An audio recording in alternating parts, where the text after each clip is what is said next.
अस्सलाम वालेकुम। मैं ऐसा ही हूं कि एक और एपिसोड के साथ मैं आपकी खिदमत में हाजिर हूं।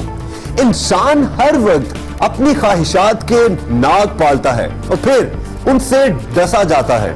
कुछ ऐसी ही कैफियत के बारे में मुनीर नियाजी ने एक नज्म लिखी थी।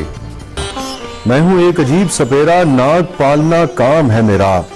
पीले पीले काले काले रंग बरंगे धब्बों वाले, शोलों सी फुंकारों वाले, जहरीली महकारों वाले। उनकी आंखें तेज नशीली, गहरी झीलों ऐसी नीली। नए लहू से लाल जुबाने, जैसे मौत की रंगी ताने। मखमल के रूमालों जैसे, सुर्ख गुलाबी गालों जैसे।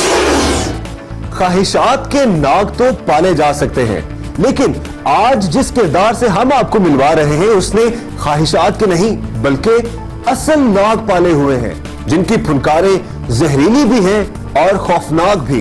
जब हम इससे मिलने गए तो एक बार तो हम भी डर गए थे।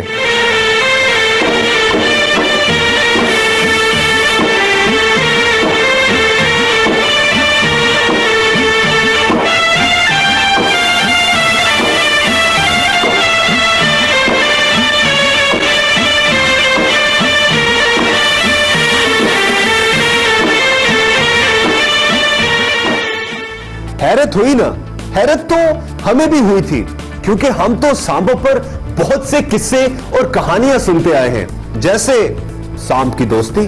42 चीप है तेरे और उसके, हेलो है कि मेरे पास। सुनेगा?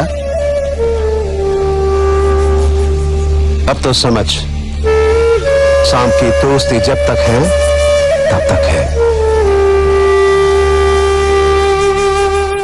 ये तो सभी जानते हैं कि सांप को दूध पिलाने का मुहावरा बहुत मशहूर है, और जितना इसका इस्तेमाल मुफाद से भरे इस मुआशरे में होता है शायद ही कहीं होता हो। कुछ लोग तो अपनी बुराई खुद बयान करने के लिए ये मुहावरा इस्तेमाल कर लेते हैं। माँ याद आ गई।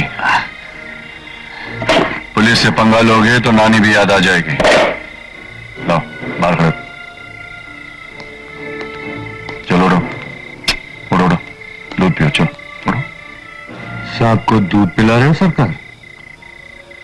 उस इंसान को जो सांप बनने की कोशिश कर रहा है। कम पियो। लेकिन ये शख्स इन तमाम बातों से बेनियाज है। सांप उसके इर्द गिर्द ऐसे रहते हैं जैसे कोई बच्चा खिलौनों से खेलता रहता है, लेकिन क्या सांप उसे काटते नहीं? सांप हमें काटते हैं, सांप की फितरत है काटना। अल्लाह ताला ने ऐसा गॉड गिफ्ट मुझे दिया है कि मुझे जो सांप काटता है तो 50% उसके जहर का असर होता है और 50% उसके जहर का असर नहीं होता। अब ये बात हजम करना काफी मुश्किल है कि सांप काटता जरूर है लेकिन उसका असर नहीं होता, या उसका आधा असर होता है। क्या इस शख्स ने अलिफ लैला की दास्तानों वाला कोई तरियाक पी रखा है या कोई और राज है? आइए इलियास से एक बार फिर पूछते हैं। हमें रूहानी सिलसिला है हमारा, जिस वजह से हमें ये गॉड गिफ्ट है। हमारे बड़े बावजदाद से हमें सांपों वाली सरकार कहते आ रहे हैं, और हमारे वालिद साहब दादा परदादा इसी तरह गद्दी ब गद्दी उनका रूहानी सिलसिला है। इसमें लोग आते हैं, हजारों उनसे फैज याब होते हैं, हमारे ब्लड में शामिल है। तो इसलिए हमें ना तो हम ऐसी कोई मेडिसिन लेते हैं। सांप हमारी जिंदगी और कल्चर में मिस्ट्री और दास्तान का दर्जा रखता है। बहुत से ऐसे मुहावरे हैं जिन्हें फिल्मों में भी इस्तेमाल किया जाता है। एक ऐसे ही मिसाल पाकिस्तान के लेजेंड अदाकार सुल्तान राही की जुबानी आपको सुनवाते हैं।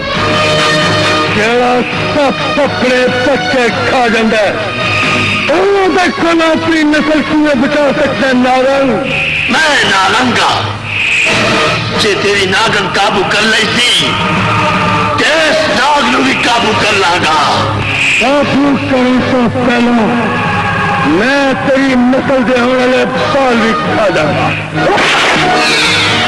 सांपों को इंसानों ने कुछ ज्यादा ही बदनाम कर दिया है, अपनी खूबियां भी सांपों के सर थोप देते हैं। बहरहाल जो भी कहिए, सांप खतरनाक तो है। इलियास गिलानी ने तो अपने बच्चों को सांपों के साथ खिलाया है, और राजों से पर्दा उठाएंगे लेकिन इस ब्रेक के बाद। यूरोप में कोई ऐसा बंदा नहीं है जो कोबरों को पकड़े इस तरह और अपने मुंह के साथ पकड़े, जैसे मैं कोबरों को पकड़ता हूँ ऐसे मुंह के साथ।